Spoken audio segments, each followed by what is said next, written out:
I won't beat around the bush. Might as well get right to it. The instructions for the successful defense of the Tartarus Mall are sure and simple.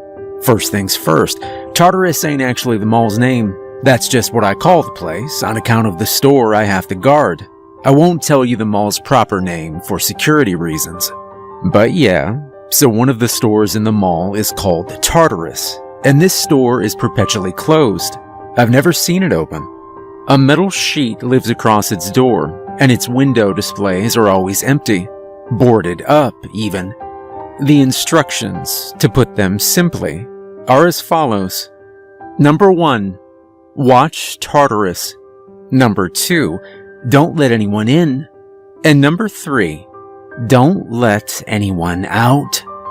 I work the shift from 8 p.m. to 4 a.m., Monday to Friday. Gets pretty damn boring. Mall closes at 9, last staff are out by 9:20, and then it's just me. Just myself. A gruff and relatively miserable middle-aged man, all alone in this mall. There's 5 other men like me. Or hell, some could be women, I guess. 2 of them do the weekend, I hear. The other 2 do weekdays. One works 4 a.m. to 12 noon, and the other from noon to 8 p.m. We're not supposed to meet each other. That being said, I'm pretty sure I bumped into the guy who works the noon to 8 p.m. shift once. He just had this look about him. 20 years younger than myself, I should think. Hard to tell since he was wearing a mask, but he'd seen some shit. You can see it in their eyes. He nodded at me as I passed him by. Seemed to realize he was running late. Could have just been a stranger, I guess. Ex-military or something. But I don't know. Just had a feeling. I'm working right now, in fact. It's a typical dead and quiet night. The moon is out, and its light shines through the purple-tinted glass of the roof, washing the vast open plan of the mall in a pleasant, dreamlike violet. I glance over to Tartarus. The metal sheet door sits resolutely in place. The windows are dark and dead. You can hear stuff coming through sometimes. Whispers and mutterings. On some nights, the metal rattles. Those nights ain't fun. I take a sip of my coffee and lean back in my chair. I say my chair. It's one of the mall's massage chairs. It isn't turned on, but it's still comfy. As I try to relax, the music in one of my headphones starts cutting in and out. I grumble in frustration and pluck the bud from my ear to fiddle with it. Damn things. I need new ones, really. But I wouldn't have the faintest idea what to look for. My daughter got me these 8 years ago, I think it was. They might have been good then, but they ain't much good now. They've held out pretty well this whole time, though. So that's something, I guess. Still, frustrating. I'm listening to Jolene tonight. Or, well, trying to. My employers are secretive people. I was scouted for this position, and you know what? It actually pays pretty well. I've been doing this stint for 5 years now, and only felt the need to ask for a pay raise once in all that time. And they gave it to me. No question. I suppose I could ask for another, but hey, I don't want to push my luck. The money is decent. And for what? Watching a damn closed-up store in an empty mall. Keep some secrets. And occasionally, do what needs to be done. Don't let anyone in. Don't let anyone out. I take a sip of my coffee. I think back to my early days. Back to when my daughter was still just a young kid. I was far more curious about it all back then. Hell, who wouldn't be? I glance over to the metal door of Tartarus. Towards the end of my very first week, I'd already dislodged that thing. It ain't hard if you got a bit of strength to you. Raise it up and then unlock the barred door behind. Easy enough if you have the key. And then you just stroll right in. I don't know what kind of a store Tartarus might once have been. I remember looking around. The walls were painted red and black and gray and were peeling. Scruffs and scratch marks streak the carpets. The place was pretty empty, although not entirely so. There's a dusty old right-angled counter in the middle, and I remember seeing a clear plastic spray bottle. half filled atop this counter. No cash register, no items or racks or shelves, just this one bottle, a small rag, and a marker pen right beside it. The bottle was labeled bleach.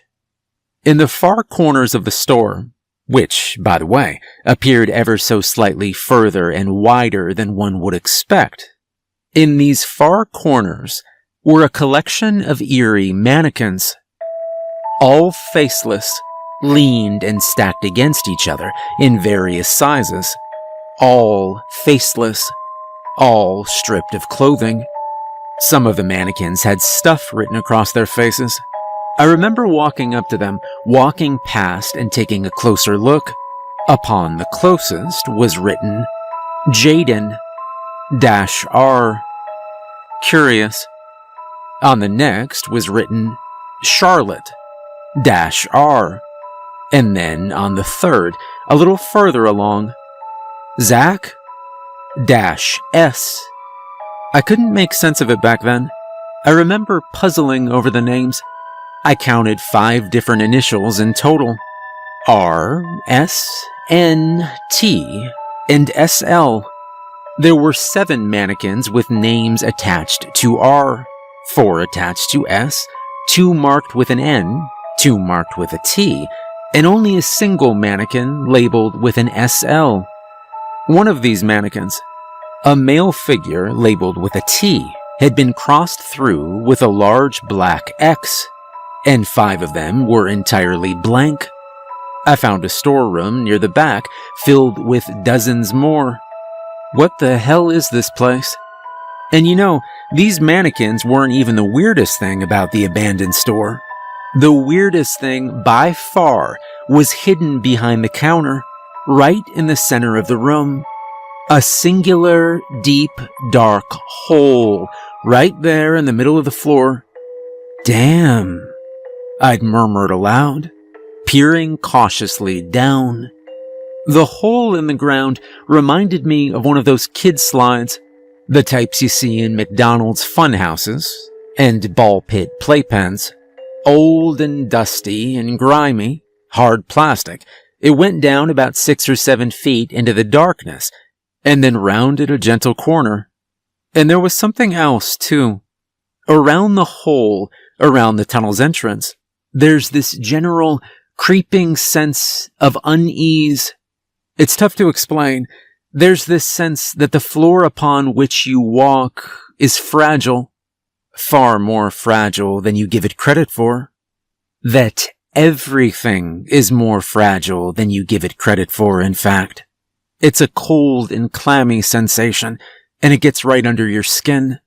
You can hear the whispering more clearly when around the hole, too, if you stay there long enough. In the early days, I'd stick around that creepy tunnel for ages, despite the unease. The allure of that mystery was too great. Almost an hour at a time. I even went down into the tunnel, too, despite my caution. Poked around, had a good look to see where it led. I quickly stopped doing that. I don't go into Tartarus anymore. Not unless I have to. Not unless I really, really have to go down into that tunnel, but thankfully, such an occasion is rare. I shiver. Don't much feel like talking about that right now. I take another sip of coffee, sighing with frustration as my right earbuds cut out yet again. Damn thing. I take it out to fiddle with it some more, and in doing so, my ear picks up the sound of a pattering in the distance. My senses are primed at once. I reach into my pocket and pause the music. I stand from the chair, set down my coffee, and determine from which direction the noise is coming from. The pattering rises into a murmur, and before long I hear the laughter and muffled speech of what sounds like a group of teenagers. Great.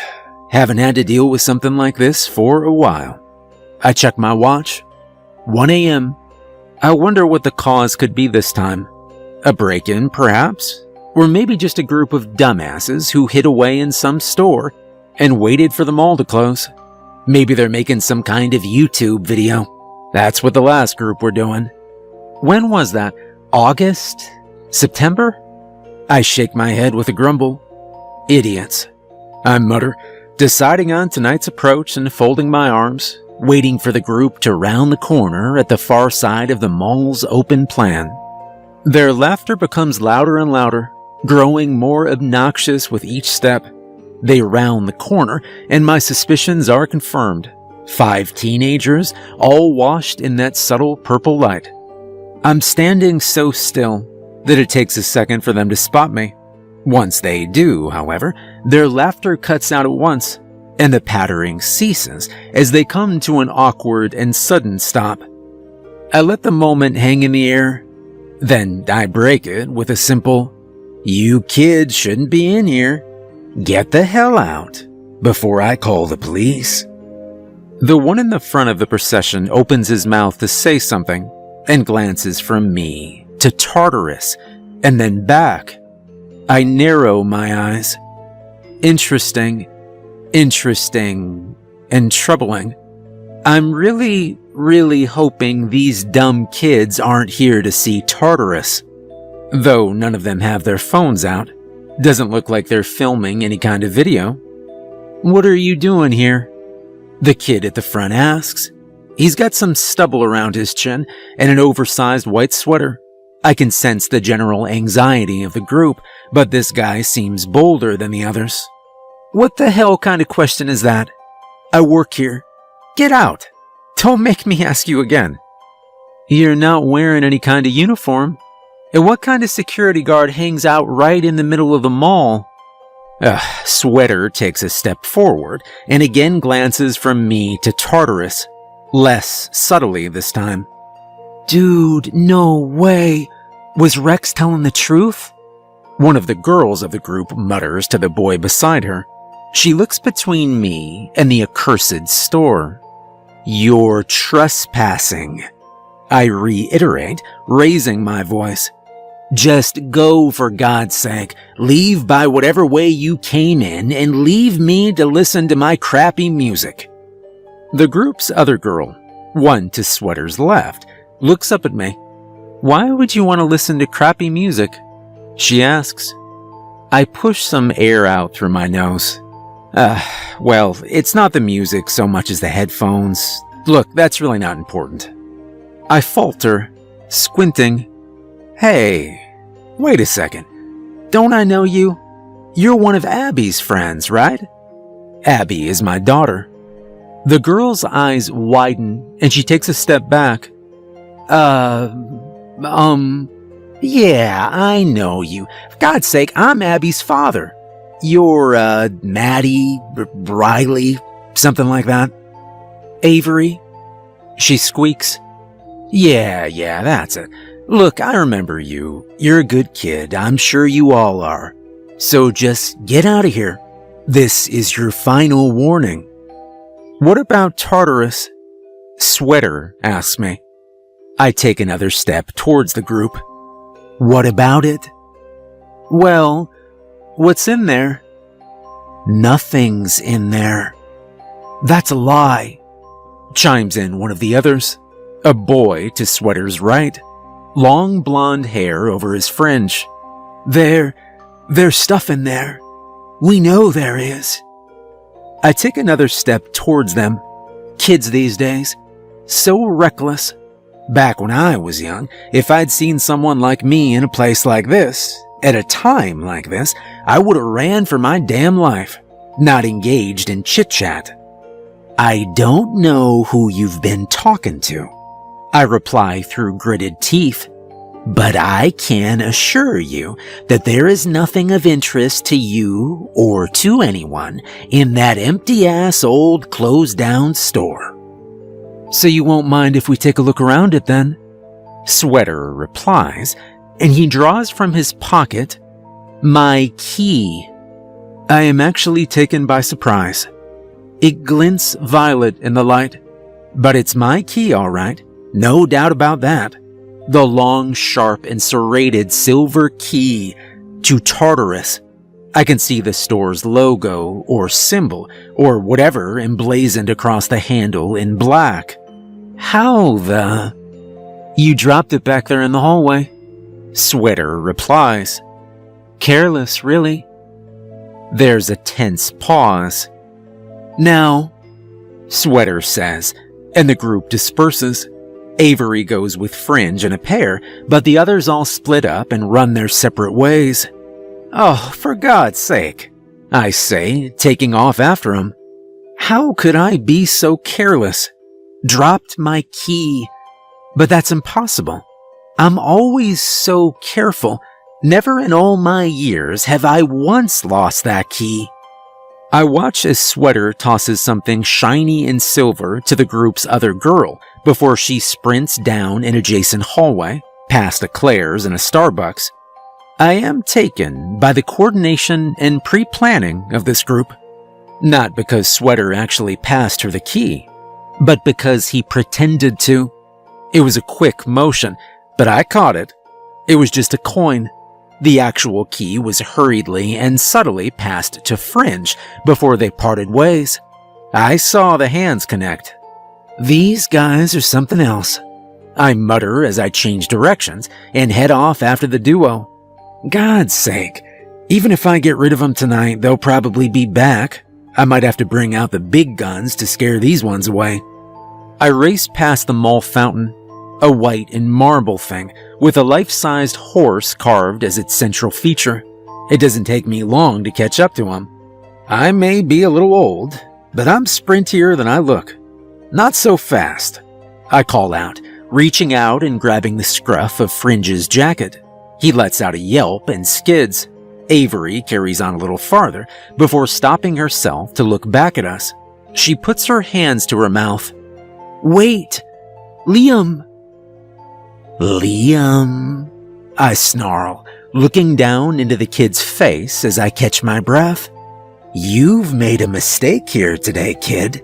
Hand over that damn key, and I'll think carefully about what it is that I'll tell your parents. If he's friends with Avery, then he probably goes to my daughter's school, I thought. And if that's the case, shouldn't be too hard to work out who he is. I can't give you it. He stutters, not so confident now. Please. Jesus, have a little backbone. Have some self-respect, kid. Now give it over before you make me take it from you. I've given you guys enough chances already, and I am really starting to lose my patience. I can't give it to you because it's not mine to give. It's mine. No, sir, it isn't. It's Rex's. I pause. Rex? Who the hell's Rex? What are you talking about? It's Bryce's brother's. Bryce? You know, the guy in the white sweater. Don't lie to me, kid. I know a Tartarus key when I see one. And then it hits me. A cold feeling spreads out from my stomach, and I actually think to check my own pocket. The pocket I keep the key in. And I realize that I've been duped. My key is right there in my pocket. It was always there. I draw it out, and it sparkles in the light. Silver, with a black logo of Tartarus emblazoned upon it. Of course, I didn't drop my key. I would never do such a thing. Which means you have your own key to Tartarus. My voice has dropped, and the entire atmosphere has changed. I think perhaps that Liam and Avery can sense this. I release Liam from my grip, and he stumbles away. Avery goes to him, and they look up at me as I try not to panic. Starting to get quite scared now. Where did you get the key? I ask them. Then louder. Where did you get it? I told you, Bryce's brother. I'm sorry. We thought there might be someone guarding the store. Rex was drunk the other night. He's always drunk, and he told us. What? What did he tell you? He told us about Tartarus. Shit. Is Rex one of the guards? Could he even be the guy I saw that one time in the mall? Sweat begins to bud on the back of my neck. Very slowly, very calmly, I say to them, just give me the key. Liam glances to Avery, and she checks her watch with a glance. Bryce never gave me the key, Liam says in a quiet voice. He kept it the whole time. He turns out his jacket pockets, and they are empty. I'd be able to see its outline if it were in his jeans. I put my hands on my head. Fool me once, shame on you. Fool me twice, shame on me. I hear the sound of the metal sheet door of Tartarus being raised in the mall down the corridor behind me, and I shoot a look back into the purple gloom. He'll have joined up with the others by now, Liam says. Others? There's a whole group of them going down, like 7 or so, I think. I said I'd be part of the distraction. I turn to stare at Avery. She must see something in my eyes because she recoils. Avery, is Abby with you? My daughter, Abby Jones. Come on, I know you know her. You guys are friends. She pauses. No, she isn't with us. I'm not convinced. I can hear the running of quick footsteps in the distance. Avery. I grab her by the shoulders and she goes deathly pale. You won't get in trouble. Neither will she. I get it if you're trying to cover for your friend, but you have to tell me, is Abby a part of this group? No. I said no. She stumbles over her words. We asked her if she wanted to come and she said it was stupid. Well, at least one of you has some damn sense, I retort, releasing her. I'm not convinced, however. I'm really not convinced. I take off back down the corridor, leaving the 2 quaking kids behind. Go home, I shout at them, racing through the midnight mall. I stumble to a stop by my massage chair, staring in horror at the entrance to Tartarus. The metal sheet that covers the door is not currently covering the entire door. It's clearly been lifted and dropped back down, and has not settled properly into place. I can hear from here that the door behind it is open. Shit, I swear, and curse my way to the door and haul the metal sheet up with a grunt, pushing into the store itself. I am instantly struck with a wave of unease. Handprints and shoe prints are marked all over the dusty countertop in front of me. I glance to my right as I stride over. The nearest mannequin rests awkwardly against the wall. A faceless man, with his arm raised in a sad, silent wave. Crossed out, it says DERR, and then Darren. -R is written across the mannequin's face in black marker. I swallow with a dry throat. Could that be your writing, Rex? I try not to think about it. I'm not supposed to know. I jump the counter and look down into the dark, hard plastic of the tunnel in the floor. I run my hands through my gray-flecked hair and look around. The mannequins watch silently, judging. I swear some more. I slam a fist down onto the counter. I think over the instructions. Number 1, watch Tartarus. Number 2, don't let anyone in. And number 3, don't let anyone out. I also think about whether or not my daughter might be amongst this group of young idiots. How close she was to the people who have just leapt so foolishly down into the dark. I consider what I would want if another parent saw my Abby head down into such a dangerous place. And after a moment, I sigh and return to the front door of the store, locking it closed behind me, and then heading back to the hole behind the counter. I don't get paid enough for this shit, I mutter as I prepare to follow on down.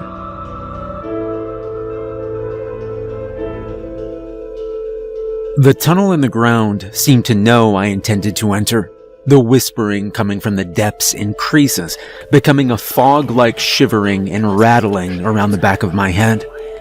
I sit myself down on the tunnel's edge, and with one last deep breath, I push myself off the side and drop down into the dark.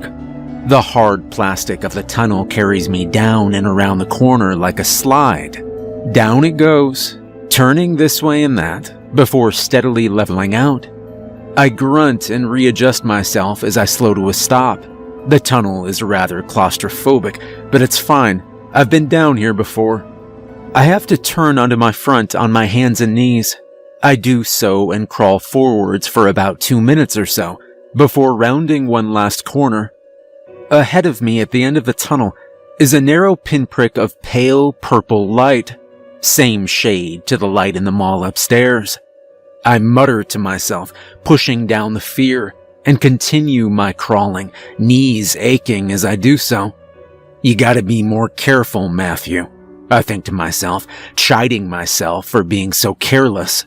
Can't let this sort of thing happen again. This was too many kids by far. The purple light at the end of the tunnel grows a little brighter. The view into the world beyond becomes clear. I can't hear any of the teenagers, I realize, which is not a good sign. Not a good sign at all. My heart is pounding. I'm not supposed to be down here. No one is supposed to be down here. And yet, here we are. Pull yourself together, I think. Let's get this over with. Abby might be down here. Despite what Avery said, she might still be down here with her friends. And I clamber out from the tunnel's exit and into the place that lies beyond, and beneath. I stand in a room with blue-green peeling walls, scuffed floors. It's kind of like the Tartarus store, only with a different color scheme. And there are no mannequins. No creepy-ass mannequins with names and initials written all over their faces. The windows ahead are not boarded up, and there's no metal sheet over the door that leads out. I glance behind me. The tunnel does not go down into the floor, of course. It instead carries on in a straight line and disappears through the back wall. I return my gaze to the room's front door and stride towards it, heading out and into the plain beyond. Goosebumps shiver up my skin as I step through the door and look around, reminding myself of the layout. I stand in a mirror reflection of the mall upstairs. It changes and warps the further from the tunnel's exit you go, but here, for now, I stand more or less in the center of a copy of the mall. A copy with a few key differences, of course. As always, there's that faint, almost imperceptible music. Orchestral. Sad, but beautiful. You have to strain to hear it, but it's there. It's always there. Sounds like it's always on the verge of a crescendo that never comes. My surroundings and I are bathed in that same purplish light, but there's no moon on this side. No stars are visible through the glass above. There's only pitch black. It isn't clear where the light comes from exactly. It just seems to hang in the air. I turn around. The Tartarus store stands behind me, though it isn't called Tartarus on this side. It's called Gaia. And whilst the windows are empty and free from displays of any kind, they're not boarded up. There was no metal sheet I had to lift to get out. The door is unlocked and easily accessible. Whilst at first glance, the surrounding stores seem familiar and plain, close inspection of each reveals that they are anything but. There's no English used down here. The letters might appear to be recognizable if you skim your eyes past them, but the storefronts are covered in no native language of mine. It's nothing but strange symbols and unusual lines and shapes. My footsteps echo as I walk the length of the mall's central hall, closer to the fountain and the statue upon it. It's not a horse on this side. It's an enormous coiled snake, white marble, lidless, staring eyes. And sitting atop it, I jump in shock and swear to myself under my breath. He's often lurking around down here, but he's never in the same place. And he's a frightful son of a bitch too, to put it lightly. Hello, Minus. Comes the voice of the figure sat upon the snake's head, like a hiss almost. The voice is smooth, yet unsettling. Good evening, Typhon. I reply steadily, composing myself and looking up at him. You're looking handsome tonight. Typhon has tonight chosen the form of myself.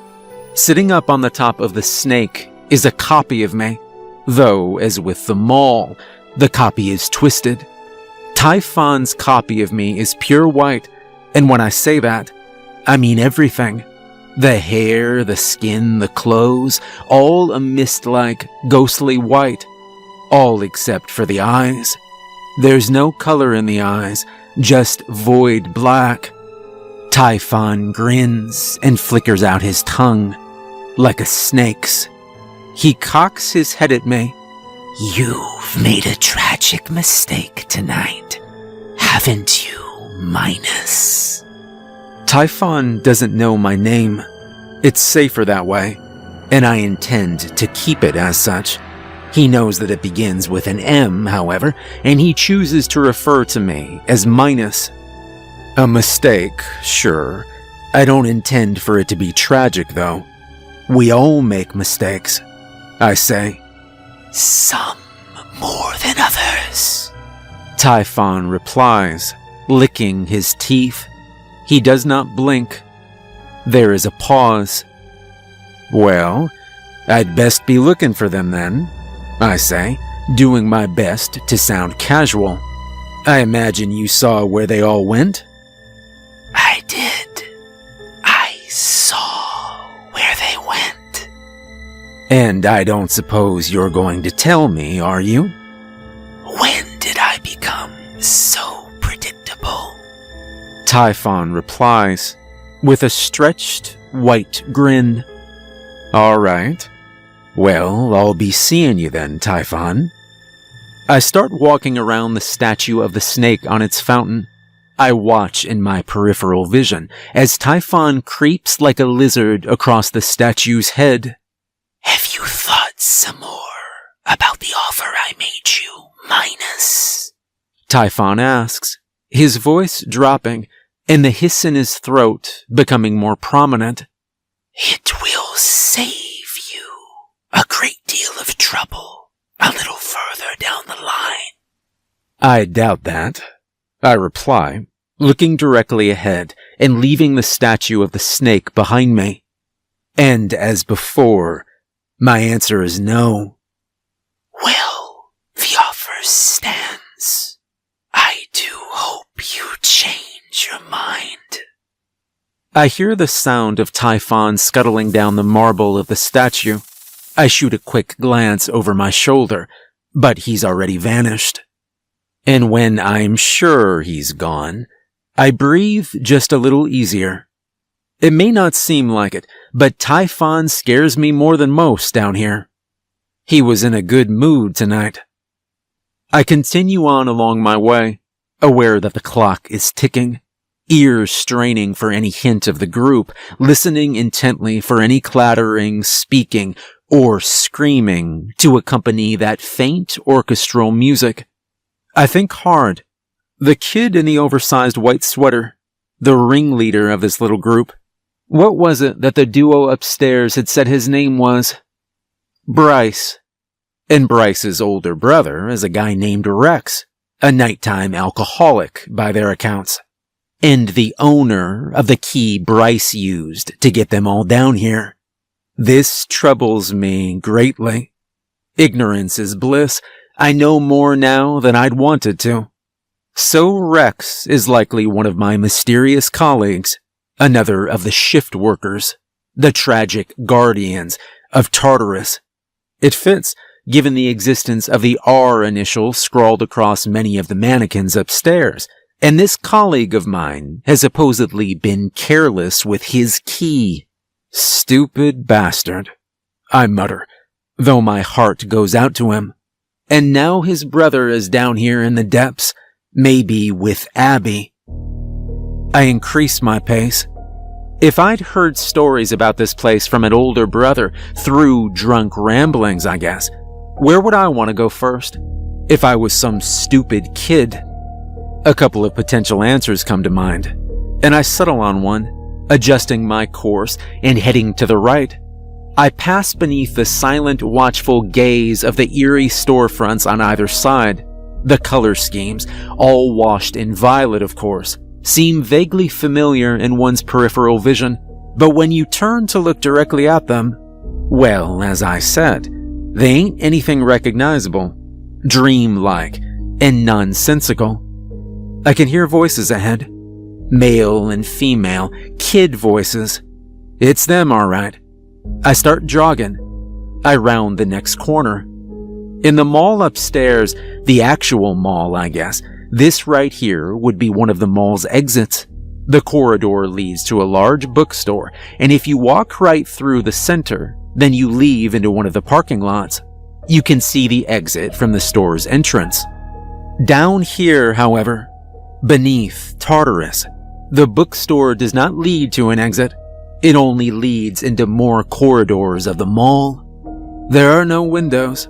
There are glass panes in the walls, sure, but they only give you a view back into the mall, not to the outside. The layout starts getting weirder from here, more labyrinth-like. In the center of the bookstore is another feature that is missing in the one upstairs, a giant carved titan. It cowers with one hand above its monstrous face, snarled in rage and fear. As with the snake, and I suppose with the horse, it appears to be made of white marble and is so huge that it takes up the bulk of the room's center. Even the escalators do not rise above the top of its head. The teenagers are in here. There are 7 of them, as Liam and Avery had suggested there would be. There's Bryce, the oversized white sweater guy. There's the 2 from the initial group, a boy and a girl, and 4 new ones. I am relieved to see that Abby is not with them, though, and it appears that Avery may have told me the truth. It does concern me, though, what Bryce may have told Abby about this place, about Tartarus, and whether she would have believed any of it. And if she did, whether she connected any of it to myself. Upon my arrival, they all turned to me at once, high off of the energy of doing something you're not supposed to do. The feverish excitement of being in some place secretive and strange. None of them have any idea what sort of danger they're in. I can see it in their faces. None except for Bryce, maybe. I come to a stop, and we regard each other, them and I. Do they know, kid? I ask him after a beat, careful not to use his name. Do they know the danger that you've put them all in tonight? I look them over, and don't use each other's names, I add. If you call each other by your real names down here, then you might not get back up. There are creatures down here that are always listening. What's he talking about, Bryce? One of the girls ask him, the excitement faltering in her demeanor. For God's sake, I bellow, striding forwards. They back up against the base of the statue of the Titan. What did I just say? What the hell is wrong with teenagers? Why are y'all so damn thoughtless? I jab a finger into the girl's face. I appreciate that she's just a girl and I'm a grown man, and the gesture might come across as quite frightening. But, frankly, I don't particularly care. My priority is getting them all out of here. I said no names. No names. Do not use my name. If you happen to know it, do not use your friends' names, or else you might just get stuck down here forever. I grab Bryce's collar and swing him round, throwing him a little ways towards the bookstore's entrance, back towards the mall corridor, the way we came. "You have put your friends in danger tonight," I tell him. "Now you can think of a way to apologize to them as we head back to the entrance." "Go to hell, old man," Bryce replies, snarling at me. "Bryce," murmurs the girl behind me in shock. I spin around. "If I have to tell you one more time." "Leave her alone," Bryce shouts. "We're not going with you. We all knew the risk coming down here, and we're not leaving until we've completed our mission." "What the hell are you talking about, kid?" I reply, exasperated. "Why are you so intent on being down here? Just let me do my job. For God's sake, I'm getting real tired of this shit. Why are you so stubborn? This isn't the place for some dumb teenage urban exploring." "We're not urban exploring, you miserable old son of a bitch," Bryce replies, folding his arms and fuming. "My brother gets sicker every day," he says. "I won't say his name, but you know who I mean. He's worked at the mall for so long. I don't know why he doesn't just quit already." "The contract is 3 years, I murmur. "He can quit at the end of every 3-year period if he wanted to." "Then why doesn't he?" Bryce replies. "Why does he put himself through it again and again? And what the hell even is this place?" He puts his head in his arms and then throws them out wide. "It's all real. It's all real.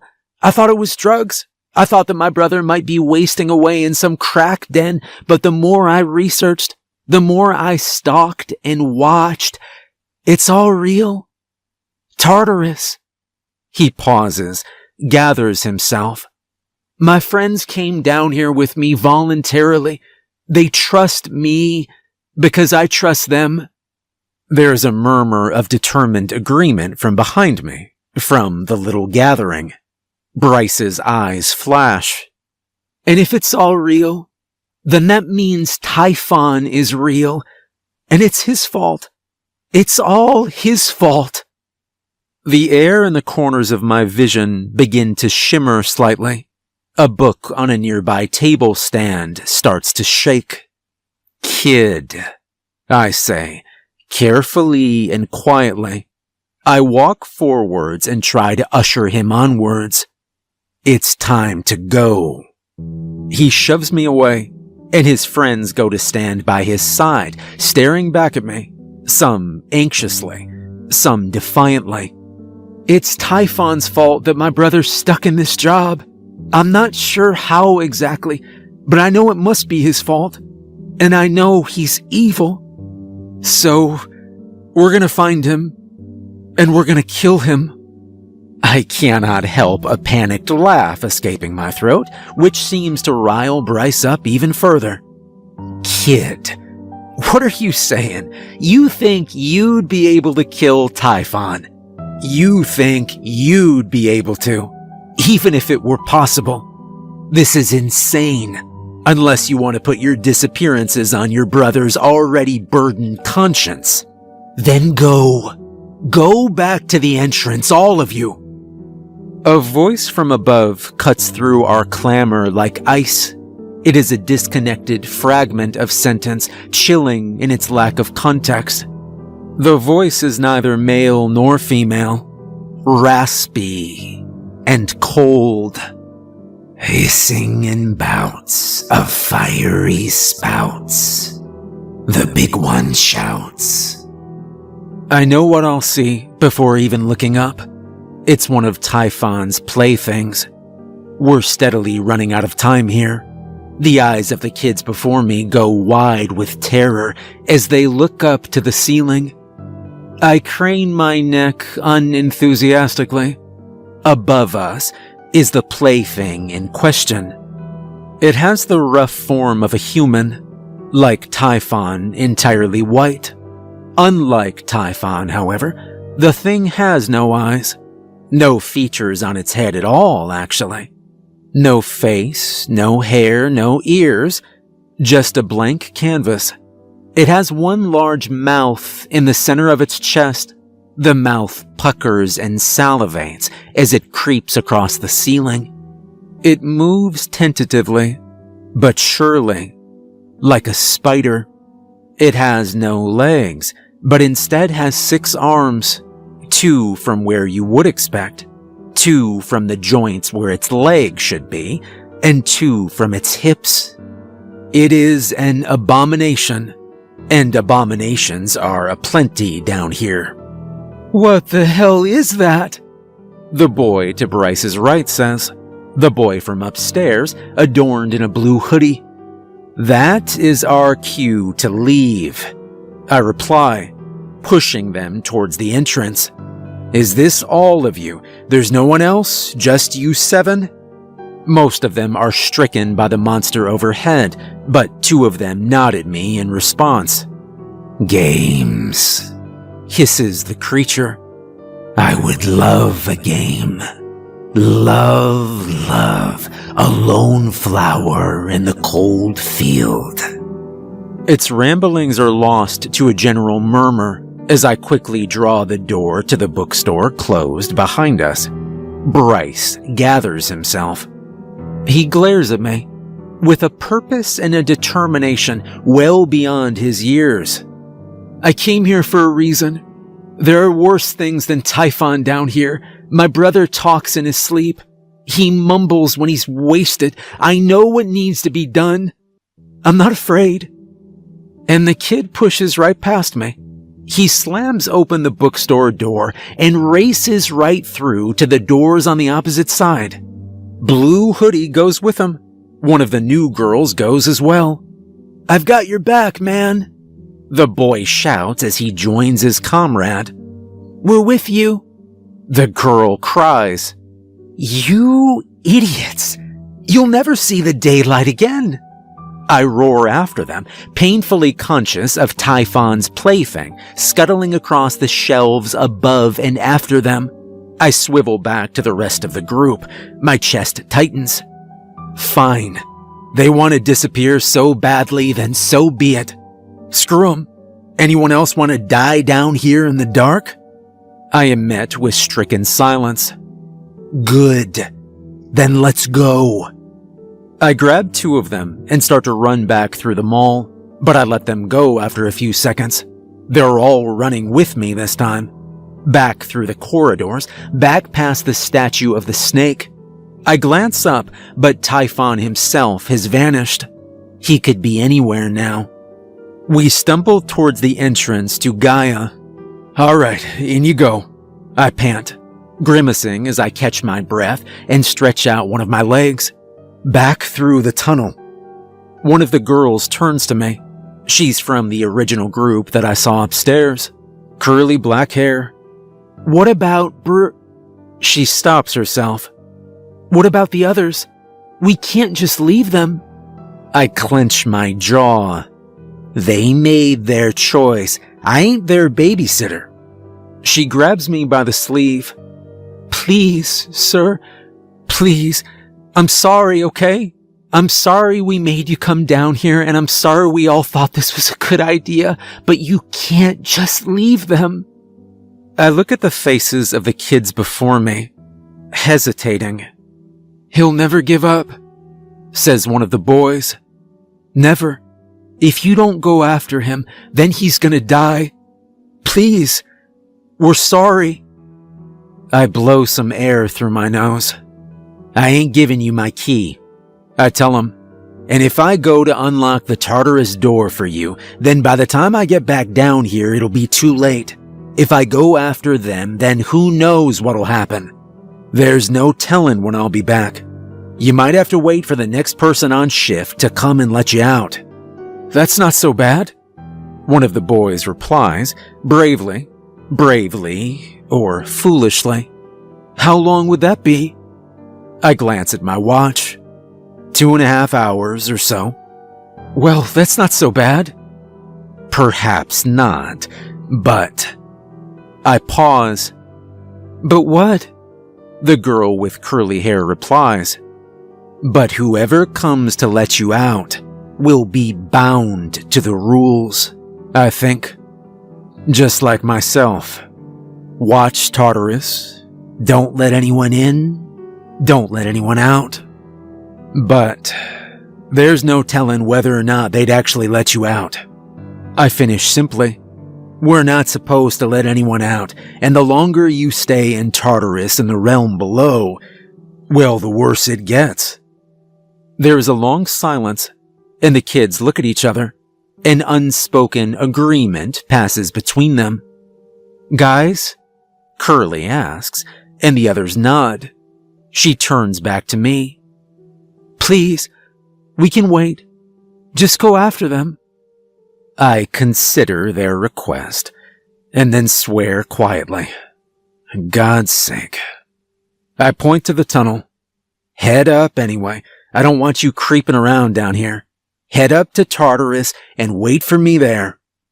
I start jogging away again, back through the mall. I turn to look over my shoulder, and I jab a finger at them. Hurry, and don't touch those damn mannequins. And as they scurry back to the tunnel, I let out a heavy sigh and carry onwards. Onwards, through the purplish light of the world below. For better or for worse, God help me.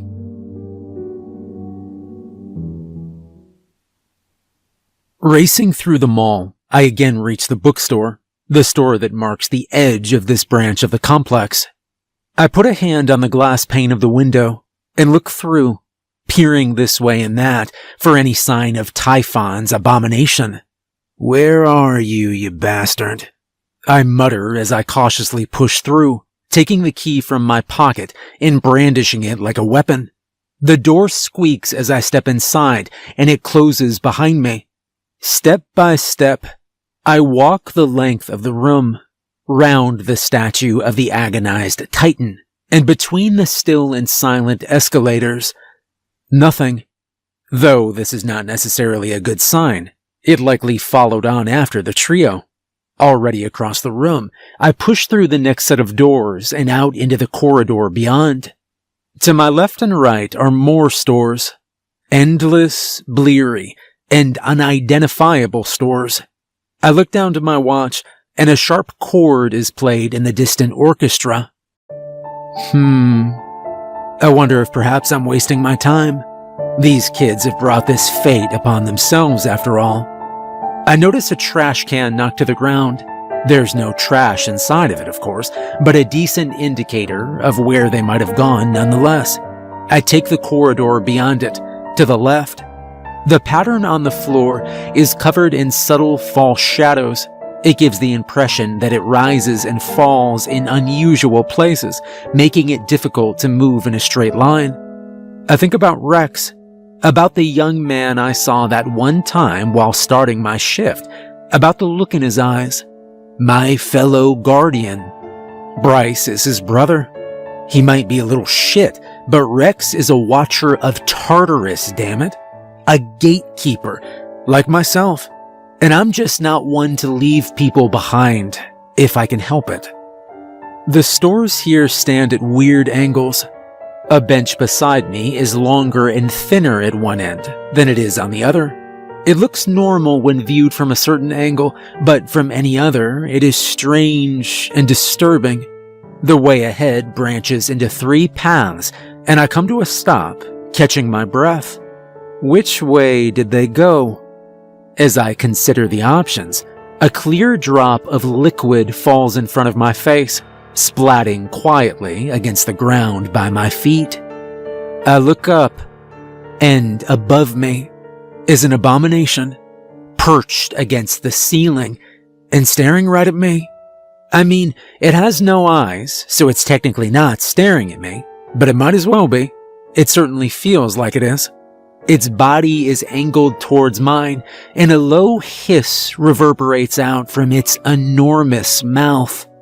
Quietly, slowly, I edge away. You know where they went, don't you? I murmur. Don't get distracted by me now. You just keep going. I'll follow. Follow the yellow brick road. Bricks and stones may shake my bones. I don't want to go to the theater tomorrow. It rambles in a low, wet voice. It licks its teeth and creeps just a little bit closer to me. No, I warn, heart pounding, reaching into my pocket to grasp the key to Tartarus. Keep going on your way. Which way to the train station? He tells me we're running out of time. It creeps closer. This one is interested, it would seem. These things can be tricked, though. There's a formula which has varied results. The nonsense they spout, they react to the things around them, but sometimes they provide glimpses into their former lives. You can use this against them. The theater, I begin, standing my ground. There's no room on the upper deck. We have to go to the lower floor. Lower? Lower the flag. The parade will end soon. The abomination says, as the sweat down my back starts to chill. Still, it creeps closer. Saliva drips to the ground with another wet splat. Lower, I repeat. Lower levels. The end. There are lower levels than this. Lower levels. Lower. The lower levels are worse, I say. There are worse levels below. The lower levels are worse. There are worse levels below.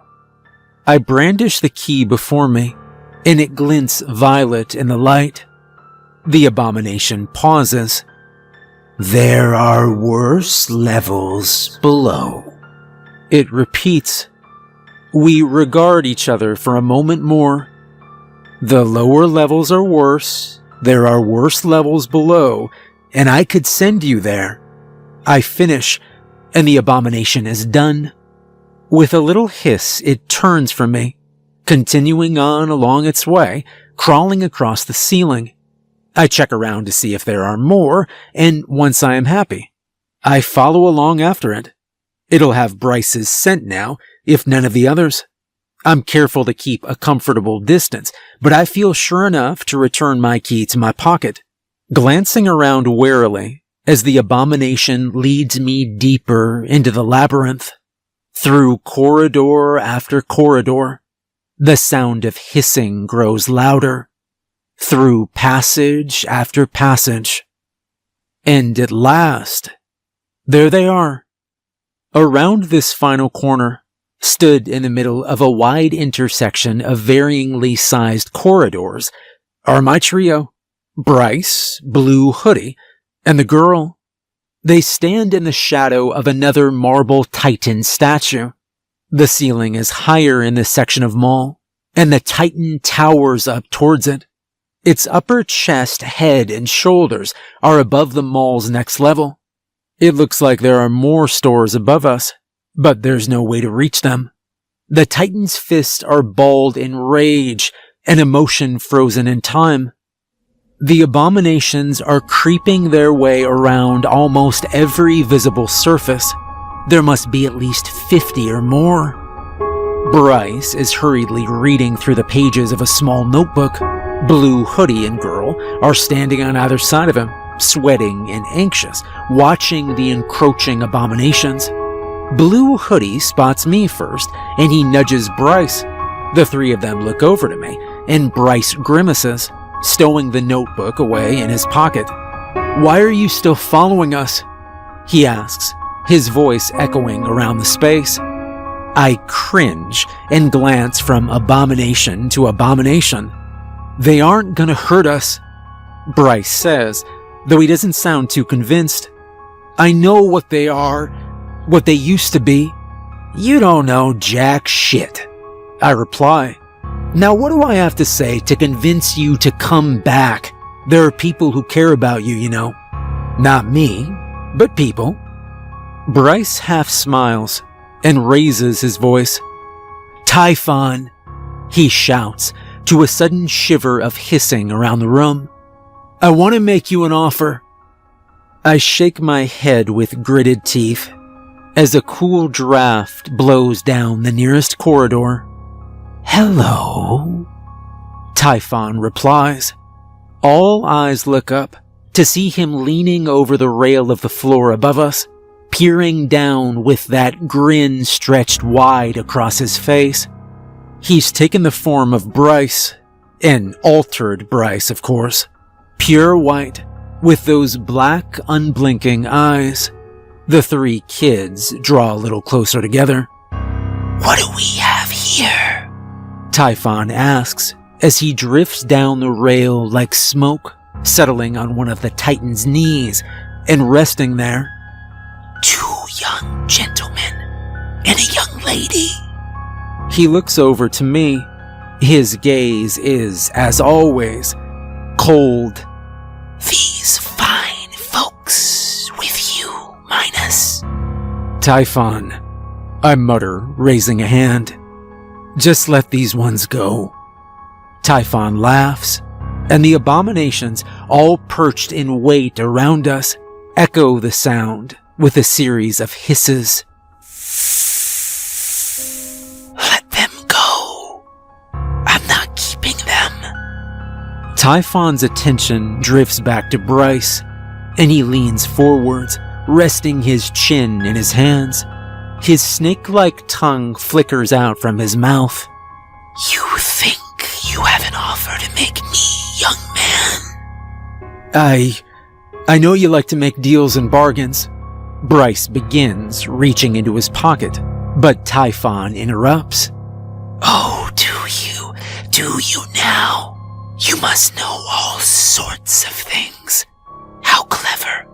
A clever man." His grin stretches wider still, cracking the corners of his mouth. "Clever," echo the abominations, hissing. "Clever and cleaver meets to be cleaved. Four-leaf cleaver." My blood chills. "And what kind of deal and bargain would you like to make with me today?" Typhon asks, staring down into Bryce's face. Bryce swallows and draws from his pocket the key to Tartarus, his brother's key, glinting purple in the light. "What the hell are you doing?" I hiss to him, but he ignores me. "I'll give you this key, Typhon." Bryce begins. He's doing his best, but he does not sound as confident as he did before. I'll give you the key to Tartarus in exchange for something of equal value." "And what would that be?" Typhon asks, the purple-silver shine of the key reflecting in those black pools of his eyes. Release all the abominations attributed to our... Just let them go." "Now that is an interesting request," Typhon replies after a pause, slithering around the Titan's knee and standing instead on its foot, a little closer to us, but still a meter or so above ground level. "Attributed to R, you say? Well, I don't have the first idea which of my playthings were the responsibility of your brother." "You're a liar," Bryce replies, though still trying to keep his composure.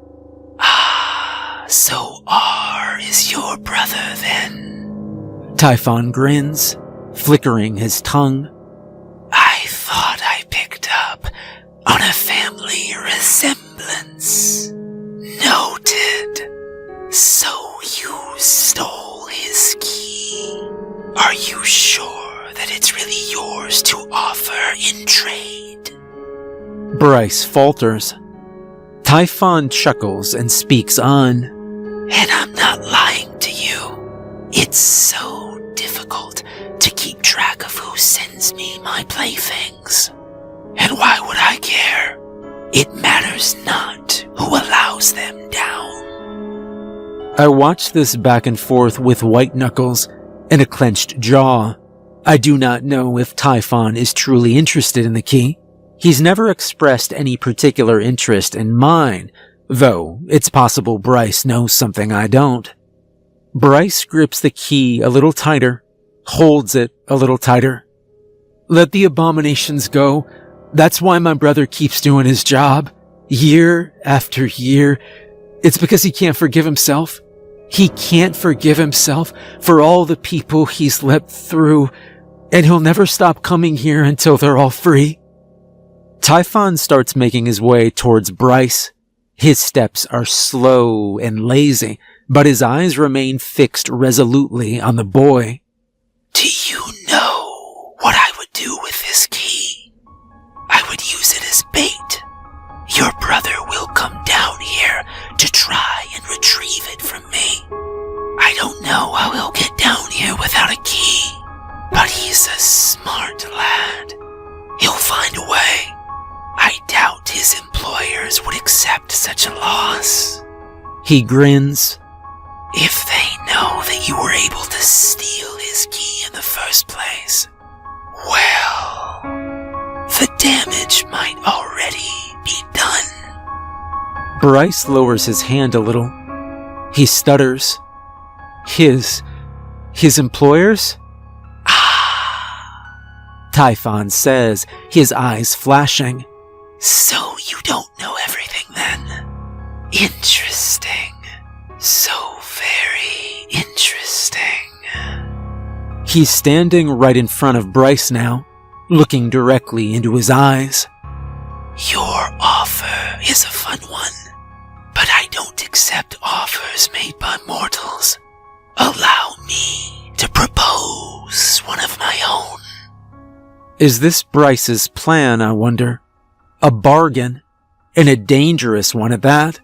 I rack my brain as to how to get them out of this. But the next phase kicks in, even as I mull it over. Typhon's attention flickers back to the key. That same violet light shines in the void, and his tongue darts out past his teeth. And in this moment, Bryce suddenly raises his voice. The lower levels are worse, he says. There are worse levels below. There is a rumbling of hissing from around the room, but my stomach drops. That's not going to work on Typhon, kid. I shout at him. You have no idea what you're doing. Enough. But Bryce carries on. He holds the key in the manner that one would hold a cross in the face of a vampire. The lower levels are worse. There are worse levels below. Typhon is entranced, fixed on the key. He does not move, and I do not believe what I'm seeing. No, surely not. This simple trick, it wouldn't work on Typhon. It couldn't. It barely works on the abominations. The lower levels are worse. There are worse levels below, and I will send you there. Bryce finishes. And in this exact moment, the kids to either side of him, the boy and the girl with their eyes downcast and barely moving, extras even, not worth a second look, completely devoid of Typhon's attention, jump suddenly into action. And two sharp blades, long knives drawn from inside their clothes, are stabbed into Typhon's chest. There's a sudden scream and a blast of icy Arctic wind. The abominations and the kids and myself are all knocked backwards as the screech echoes round and round the hall. The elbow of the great marble titan creaks and the dust rains down from its joints. Typhon twitches in agony, and he collapses like a stone to the ground with a thud. And for a moment, we are stuck in stunned silence. The abominations are likewise frozen. No one dares move. And then, a dark grin spreads out across Bryce's face. He looks to me. You see? He begins quietly, then louder. You see what I told you, old man? It worked. He looks down to Typhon's corpse. The tension now eased. He releases a laugh. You couldn't help yourself, could you? He taunts. That's when you're at your weakest, when being offered something you want. Bryce laughs and hugs his friends, drawing them close. He's giddy with excitement. That was for Rex. He shouts with glee. He turns to the abominations. You're free. But the abominations do not rejoice. The mood cracks. Rex! Typhon whispers with delight. Bryce spins around in alarm to find Typhon standing behind him, hands clasped behind his back. The corpse vanishes in a burst of mist. Bryce panics and stumbles, shoving the key into Typhon's face. Typhon pushes it aside with a sigh, his tongue running quickly over his teeth, as if it had a mind of its own. I don't want your key. Typhon hisses. He twitches. I don't need it to lure your brother down. He comes down all the time. And Rex, you say? His name is Rex. Stay back. Bryce splutters, his courage completely shot. The lower levels are worse. There are worse. Typhon laughs in Bryce's face and increases his height. He's still using the boy's form, but it grows now, stretching upwards like a snake. Rex! Typhon laughs feverishly, drunkenly almost. He looks up to the sky and laughs all the louder. Rex! A noble name. What's in a name? A Bryce. He stares suddenly down into the face of the boy, his black eyes shining and terrible. I've begun my retreat, careful and slow. I beckoned to the others, to Blue Hoodie and the girl, and they've begun to creep towards me. But Bryce is trapped, transfixed. This was fun, Typhon says airily, tapping Bryce on the head. but I think we're done now, Bryce. Typhon has begun to salivate grotesquely. Saliva spills from his lips and splashes against the cold floor below. I can't wait to meet him. We have so much to discuss. Typhon's neck slithers around, and his eyes meet mine. I made him the same offer that I made you, Minus. He whispers. I wonder if he'll be more inclined to agree when his brother lies below, especially now that I know his name. I take a step back as the abominations close in. What have you done, kid? What have you done?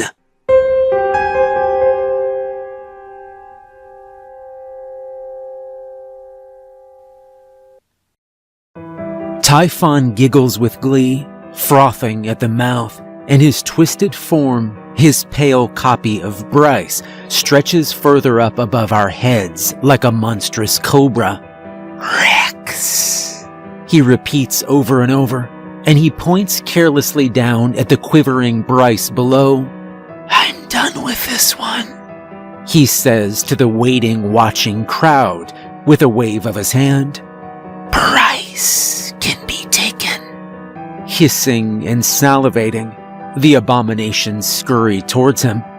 I leap from my position and close the gap in seconds, grabbing the boy by the collar of his sweater and hauling him out of there, roughly pushing aside the abominations as they cluster around us. They are more cautious of me than they are of Bryce. I knew that much already. But still, there's just too many. I struggle under the growing weight of the creatures, their cold, clammy hands all over my face and body. I feel their hot, wet breath against my skin, their hissing in my ears. I can feel the sting of their teeth as they bite my arms and legs to keep me in place.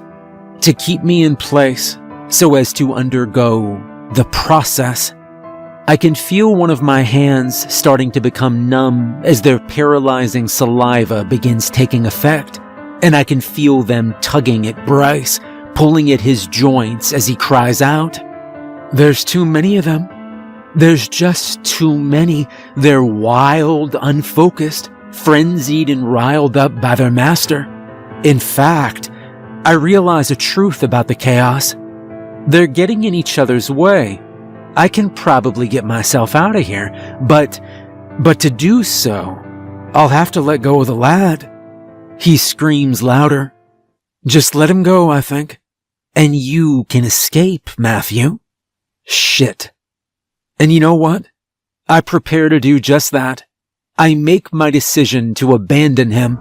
It's brutal, but tough decisions have to be made down here. I curse and release my grip, bitterly ready to leave behind the boy for whom I've already risked so much. My name is Emma Ray, calls out the girl just ahead. Jackson, calls out Blue Hoodie just off to the right. My name is Jackson. And confusion bubbles amidst the ranks of the abominations. The clustered crowd around me thins as their attention is diverted and displaced. Jackson, Typhon repeats from up high. Emma Ray. He grins and dismisses them with a wave of his hand. The mass of abominations split. The ones further back go for their new targets. For the boy, or for the girl. I swallow a great breath of air as the pressure against me is reduced. I shove away the gaping, gnawing mouth of an abomination on my arm, drawing blood as I do so. And I briefly turn around, reaching back for Bryce, grabbing him and hauling him out of there as fast as I physically can. Jackson swings round his blade. I catch it flashing in the corner of my eye. Emma Ray does likewise. But there are far too many for me to help them now. There are too many abominations between us. Get back to the corridor, I shout to them. I glance back. Bryce has an expression of terror and bewilderment frozen across his face. His eyes are wide. One of his arms is bleeding, and one is fixed in place, hung awkwardly out from his side, paralyzed by the look of it. He limps, and a quick look down makes it clear that he is struggling to flex the muscles in one of his legs. I stop and stumble, and hoist him up into a fireman's carry. No easy feat when one of your hands is basically fallen asleep, and begin barreling my way back to the corridor. All right, on me, kids, I shout, already exhausted, and now facing the prospect of running all the way back to the main hall with this teenager on my back. But the kids are in no position to join up with me. I shoulder away one of the screeching abominations, cursing as I feel the teeth from one of their massive mouths crunch into my leg. I stamp right into its throat and it chokes, struggling beneath my boots as it scuttles away. Kids, Hiss one of the nearest creatures. Kids today, gone tomorrow. Tomorrow never comes, I mutter quickly in response, backing up and into the corridor. Looking to my right and to my left, I watch as the knives of the two brave children go flashing and slashing. I watch as they are gradually lost beneath a sea of the creatures. Tomorrow never comes, I continue, so lower your expectations. Expectations. Salutations. Lower your expectations. Lower your levels. There are levels below. The levels below are worse. There are worse levels below. There are worse levels below. The abomination repeats, slinking back a little, though keeping me within pouncing distance. Guys! Bryce screams, writhing on my back. Guys! Come back! But they cannot hear him. The hissing rises. Emma Ray's blade comes up above the tide of abominations for the final time, and she is lost beneath the monsters.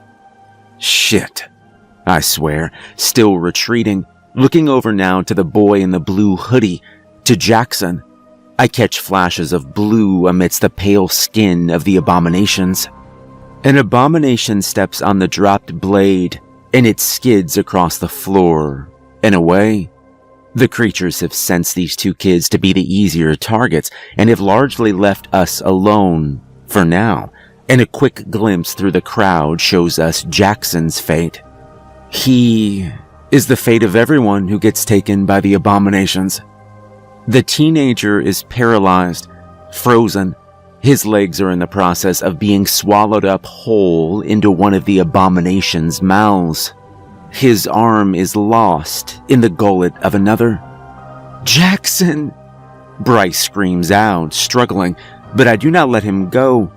The abominations fight each other, pushing and grabbing and throttling with their many hands, hissing and screeching, until one of them wins the fight, and Jackson is once again lost to view.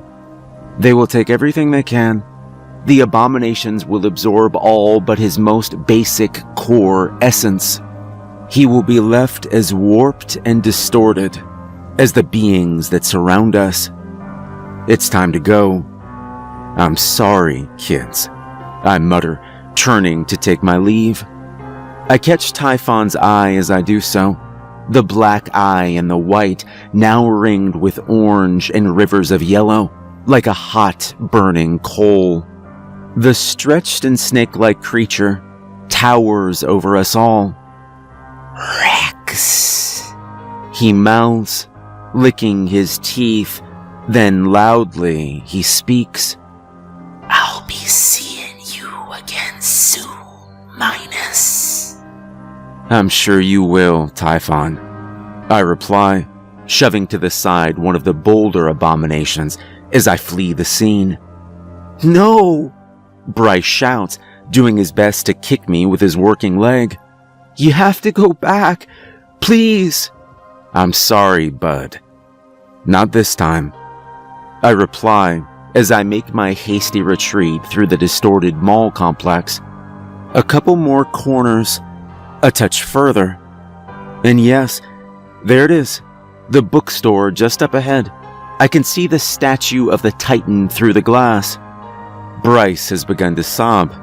There's no fight left in him now, poor bastard. "Nearly there," I grunt, unable to keep myself from slowing at this stage. "A bit further." I push us through the double doors of the bookstore with my good hand, and they swing quietly closed behind us. For a moment, there is no sound but that distant orchestra. And then, I nearly jump out of my skin as an abomination creeps round the corner ahead from between the shelves. It could well be the one from earlier.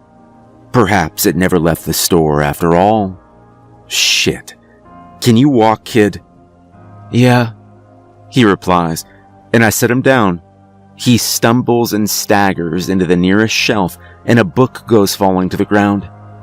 The abomination cocks its head, hissing its great wet mouth as it creeps in a wide arc around us. "Just get through the door. I'll be right after you.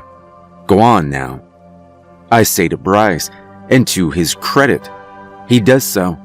He limps, and I make sure to keep myself between the abomination and he. It hisses as I draw back up through the store, still trying to catch my breath. I bump into a table and send another couple of books to the floor. I grab the Tartarus key in my pocket and hold it out in front of me. "It's okay," I mutter, beginning the little trick. "It's okay up here, but it's harder, lower." The abomination pauses. "Hard. It'll be hard without you, Darren," it whispers. I hesitate, and a slow chill runs up my spine. What did you just say?" As I mentioned before, the abominations spout nonsense. They react to the things around them, but sometimes they provide glimpses into their former lives. And this, too, you can use against them. I can hear Bryce behind me, breathing hard as he watches our interaction. The abomination hisses at me. It approaches, and I raise the key. "What did you say? Where did you go? Who turns out the lights?" "Darren," I repeat quietly. "Was that your name before?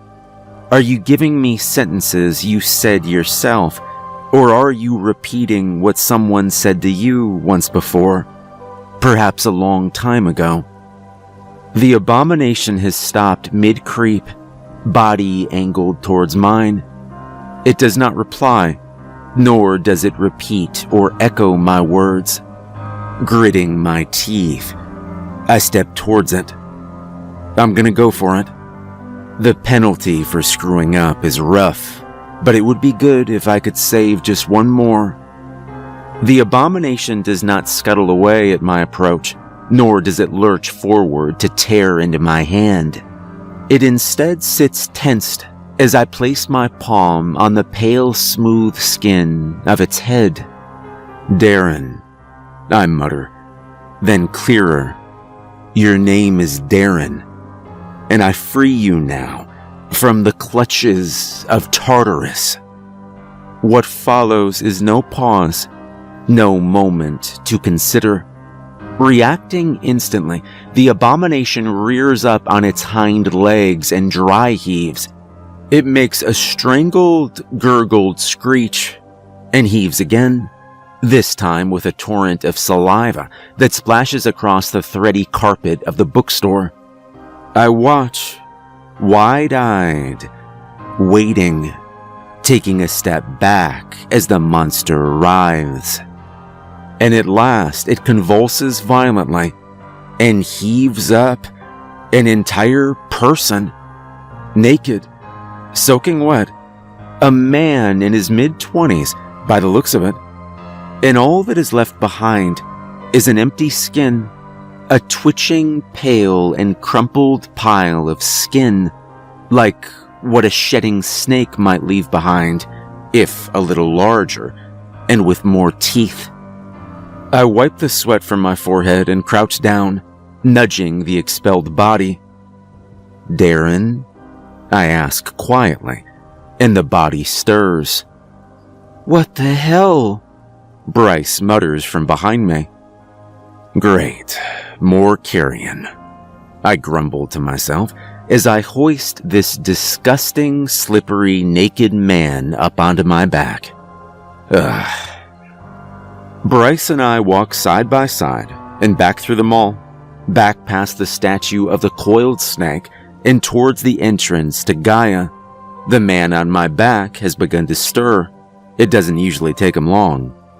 "Good," I say, as I set him down with a grunt. He slips and staggers to the ground, and I reach out a hand to help him back up. He stares at me, at Bryce, at his surroundings. "Don't worry about it, pal. You've been saved. You're welcome. You'll get your voice back within the hour. Now be a good lad and go through that there tunnel."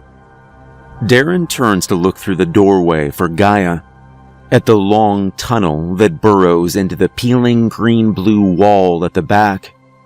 "Go through first, Bryce. He'll follow," I say, and the boy nods. "Hey, kid," I say, and he pauses, looks to me. He looks awful, shell-shocked, broken. "I'm sorry about your friends." He pauses, then nods again, the reality of the consequences of his actions settling in as he begins to crawl through the tunnel. Darren looks to me, and I urge him forwards. He goes, and after one final glimpse around the realm below, I follow. "Till next time," I say to no one in particular, then head on in behind the others. It's significantly more effort on the way back up. You've got to put out your hands and knees to wedge yourself in place for the steeper parts. And Darren didn't really have any time to acquiesce before this little climb. So on several occasions, he crashes back into me. A decidedly unpleasant experience, but it's fine. I help him back up each time. I've dealt with worse.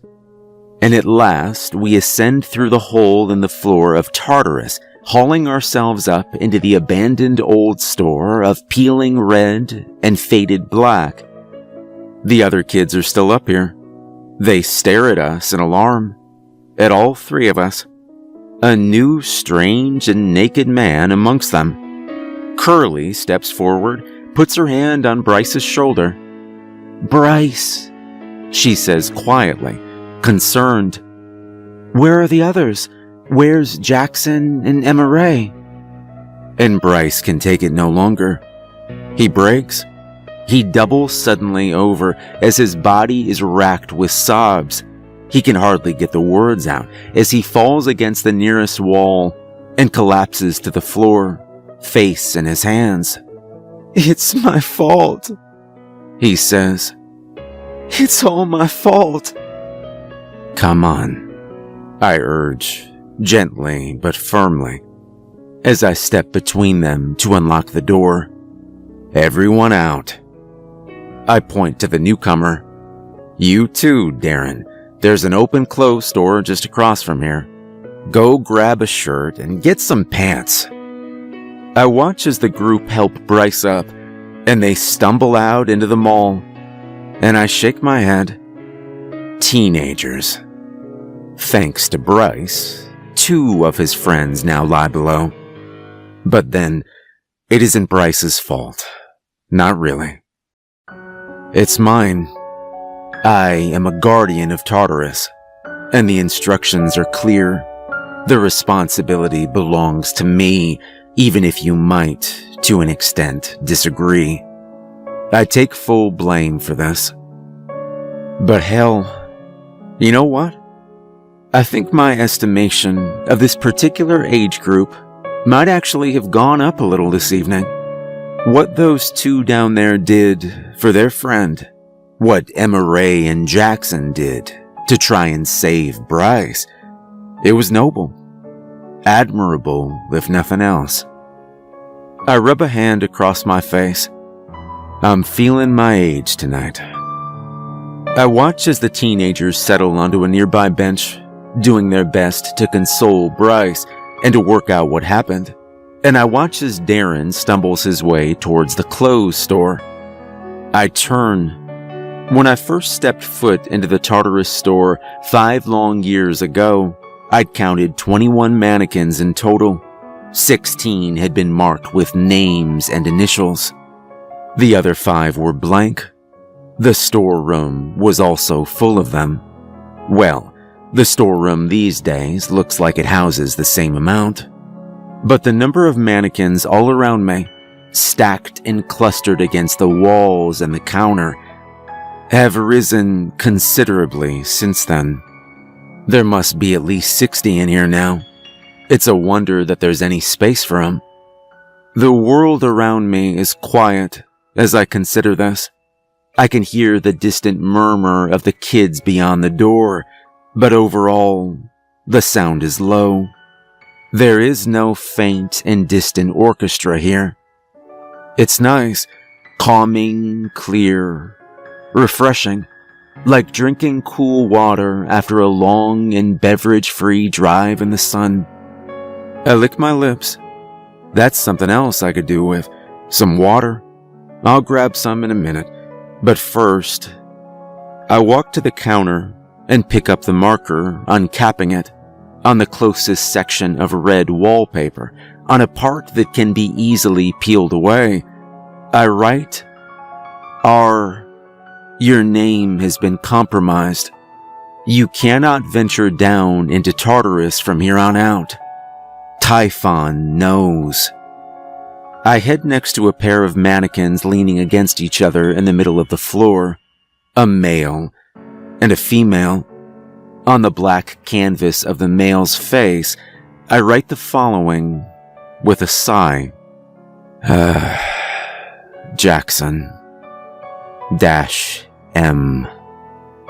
And on the females, I write Emma Ray -M.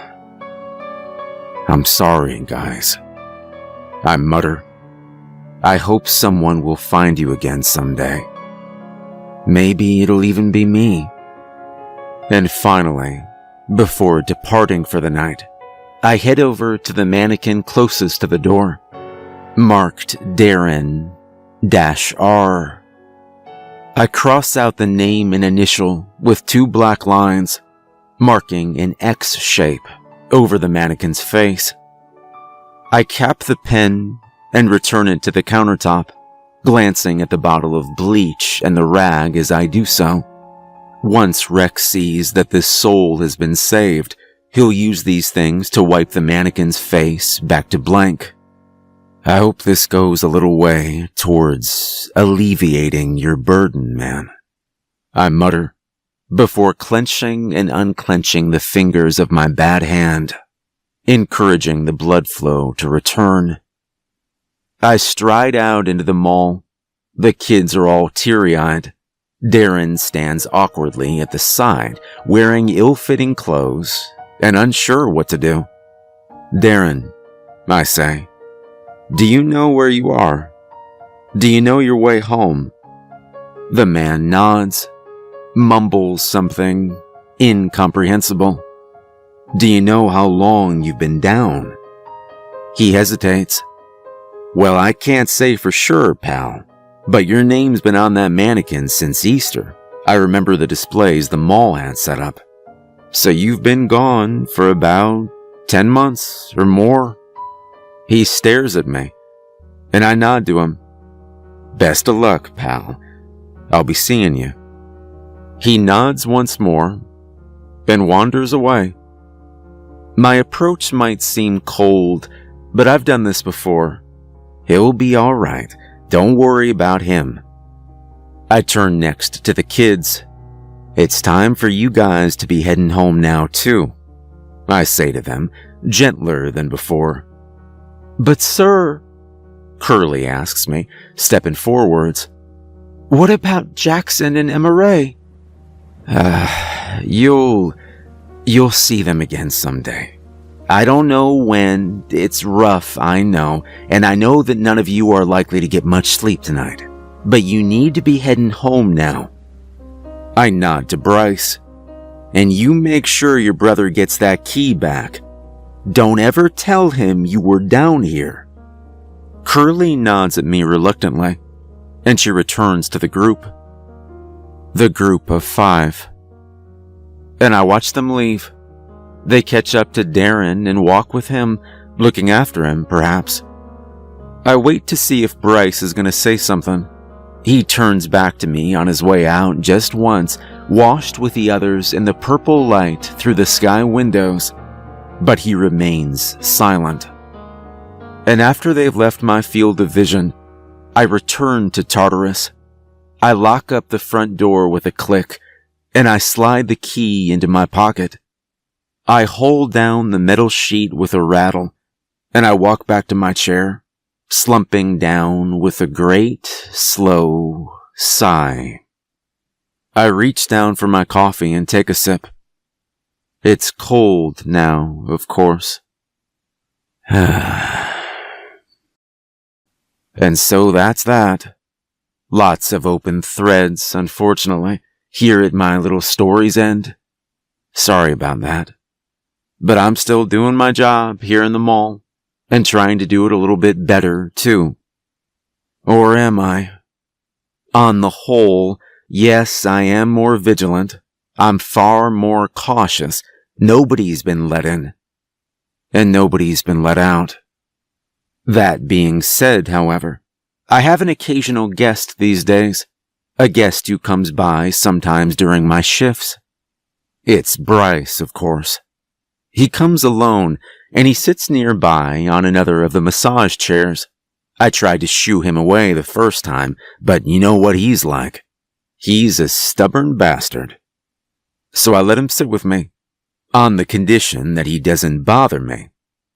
He's suffering, the poor guy, and I don't blame him. He's guilt-racked, nightmares and the like.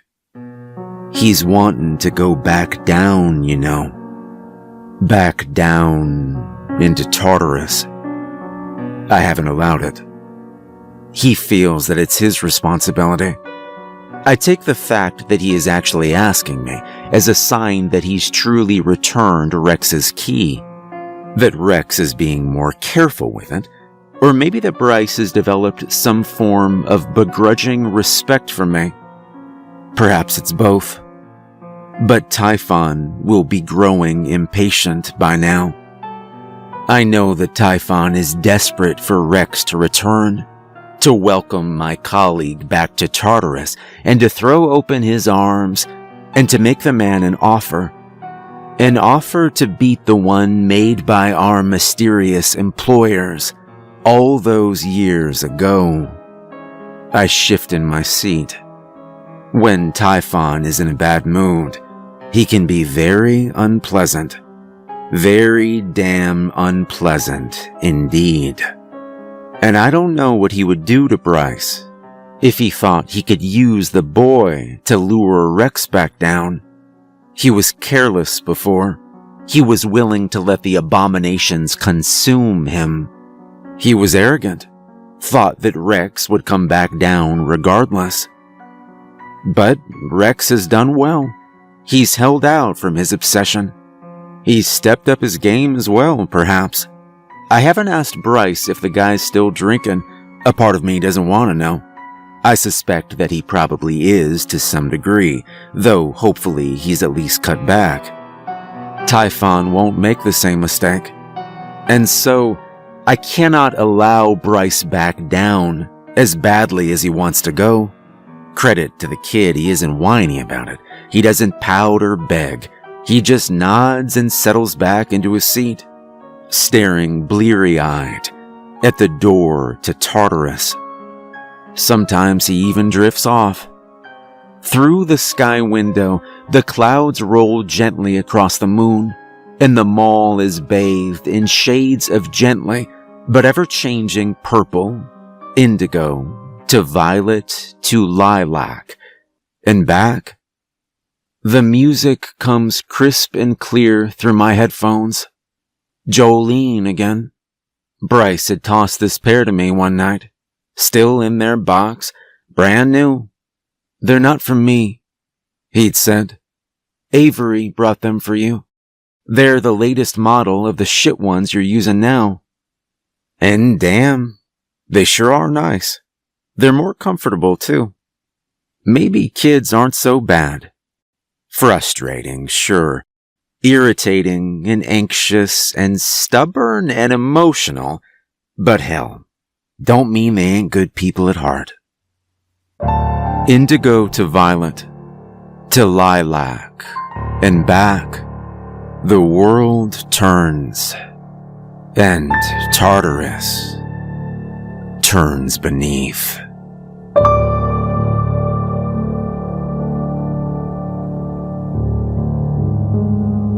Hey everyone, remember to like and subscribe if you enjoyed the video. And a special thank you to the author Darkly Gathers, one of my favorite authors on the channel and a friend of mine. Make sure to check out more of Darkly Gathers' work, there'll be a link in the description.